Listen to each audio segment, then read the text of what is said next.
Tout d'abord, je tiens à remercier l'Observatoire de la fidélité qui nous a invités avec ma collègue pour présenter les résultats d'un travail de recherche qui a été fait pour le compte de la Fédération française de la franchise. Lors d'un projet qui date de 2018-2019.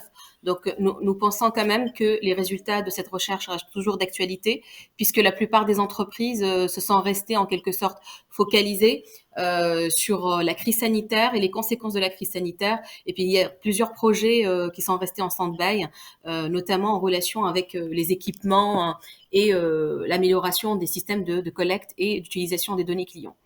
Donc, la recherche que nous vous présentons aujourd'hui, à l'instar de cette caricature qui se trouve devant vous, donc on va parler de l'humain ou de reconsidérer l'humain dans la gestion des données clients, tout en prenant en compte ou en considérant le cas des réseaux de franchise à l'ère de la data. Donc, c'est les réseaux qui prennent, on va dire, dans leur ADN la proximité et l'humain. C'est la raison pour laquelle nous sommes attardés aussi sur ce terrain d'étude.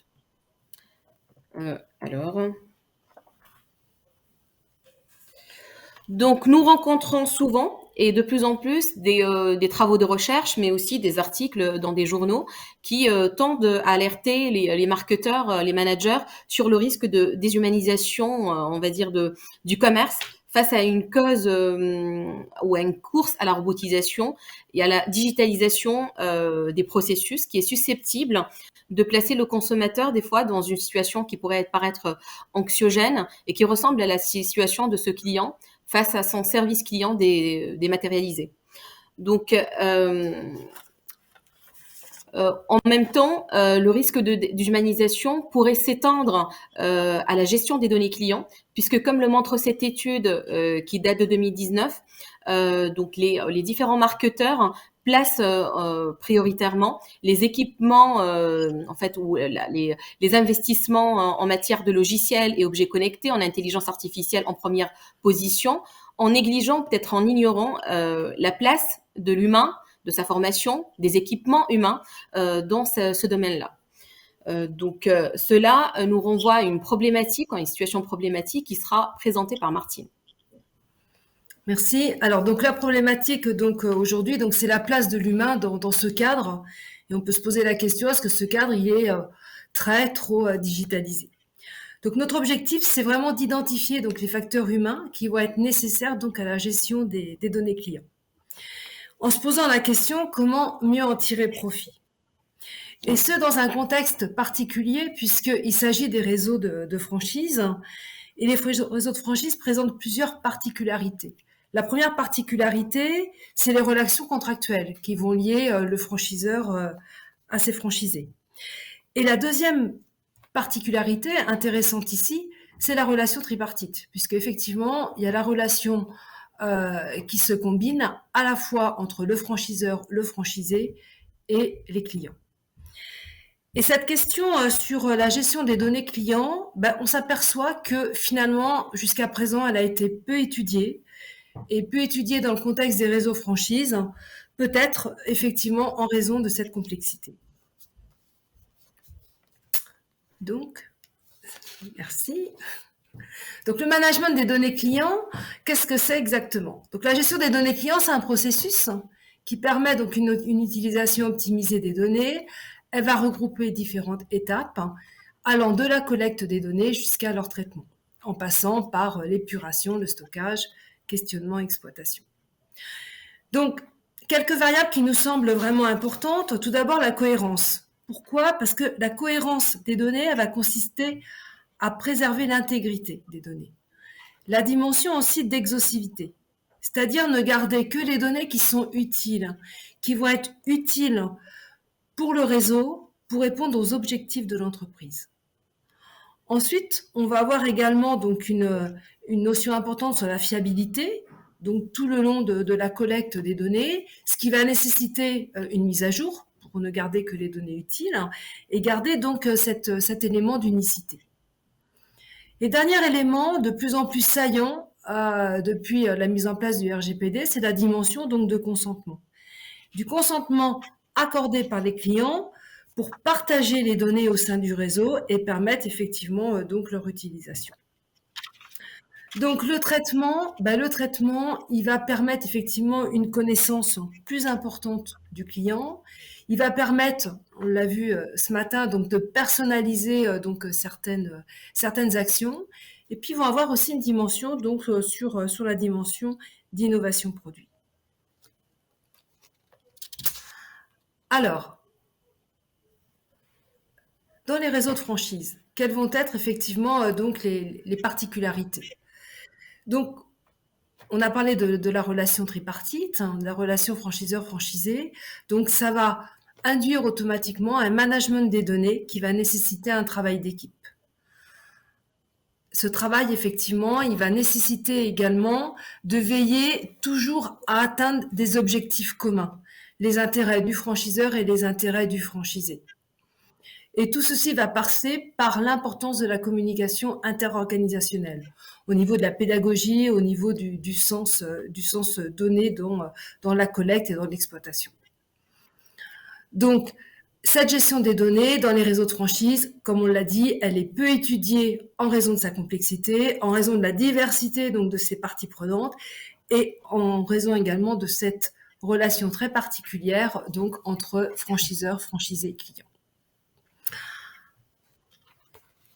Alors, comment est-ce qu'on a opéré? On a fait deux études, donc de façon assez classique. Une première approche exploratoire par une étude qualitative, et on a également après fait une étude quantitative. Donc l'étude qualitative, c'est des entretiens semi-directifs qu'on a menés avec trois populations, donc les franchiseurs, les franchisés et les experts de la franchise.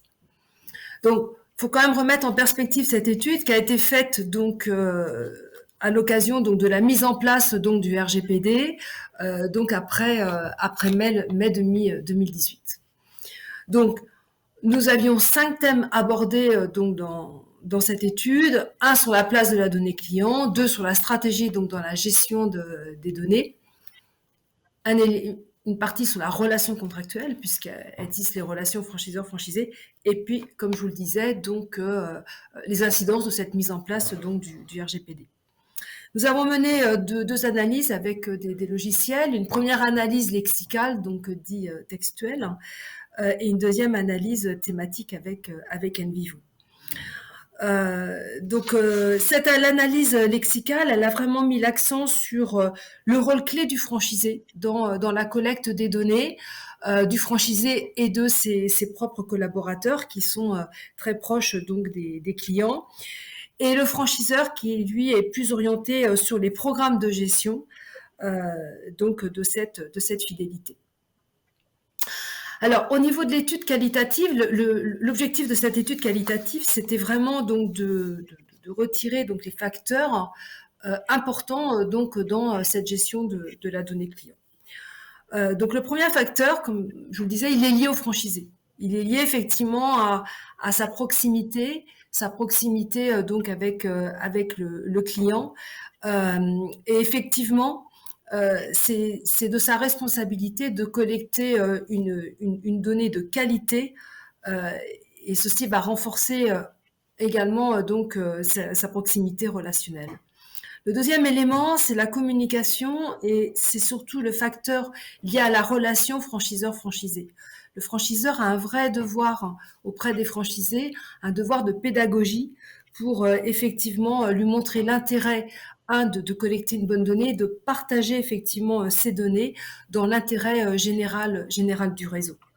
Il y a cette notion de réciprocité dans la relation. Dans les réseaux les plus anciens, on s'est rendu compte que cette notion de réciprocité, elle était importante dans le cadre de la gestion de la donnée. Et dans les réseaux les plus récents, c'était une réelle opportunité pour ces réseaux-là, pour asseoir une relation de client gagnant-gagnant. Les facteurs liés à la gestion de la donnée, donc on revient effectivement sur la qualité et effectivement donc de l'utilisation des données et surtout finalement d'avoir une base de données qui donne de la valeur, qui va donner de la valeur au réseau. Dernier élément, les facteurs liés au réseau au niveau des équipements techniques et humains. Donc effectivement, les équipements techniques, on voit bien, quand on a mené ces entretiens, beaucoup de réseaux avaient des équipements qui n'étaient pas forcément suffisamment fiables, pas assez ergonomiques, on nous a dit parfois inutilisables, voilà, pour pouvoir avoir soit une bonne collecte et entraîner ensuite une bonne gestion des données. Au niveau des équipements humains, donc qui sont importants, on a relevé également certaines failles. Par exemple, une indisponibilité des équipes en magasin à collecter une donnée de qualité, invoquant parfois une surcharge de travail, etc. Et dans le même temps, on voit bien que dans la dimension de la collecte de données, il y a la dimension de sécurité et de consentement qui est vraiment importante. Donc, tous ces facteurs clés ont effectivement une incidence et sur la notion de performance, que cette performance elle soit marketing ou qu'elle soit commerciale. Je laisse la parole à Annen pour la méthodologie de l'étude quantitative. Merci beaucoup Martine. Alors l'étude qualitative qui a été présentée par Martine a été complétée par une étude quantitative auprès de 192 répondants appartenant à différents réseaux de franchises, donc dont 104 franchiseurs et 88 franchisés. Donc en utilisant deux versions d'un questionnaire auto-administré en ligne, donc auprès de franchiseurs, de franchisés. Donc ils avaient deux versions différentes du questionnaire. Donc les répondants sont adhérents et non adhérents à la Fédération française de la franchise, avec un temps de réponse moyen d'à peu près 15 minutes. Donc les analyses statistiques nous ont permis de constater 3 grands résultats. Le premier résultat concerne la qualité des données et les utilisations qui en sont faites, qui dépendent prioritairement de la communication dans le réseau.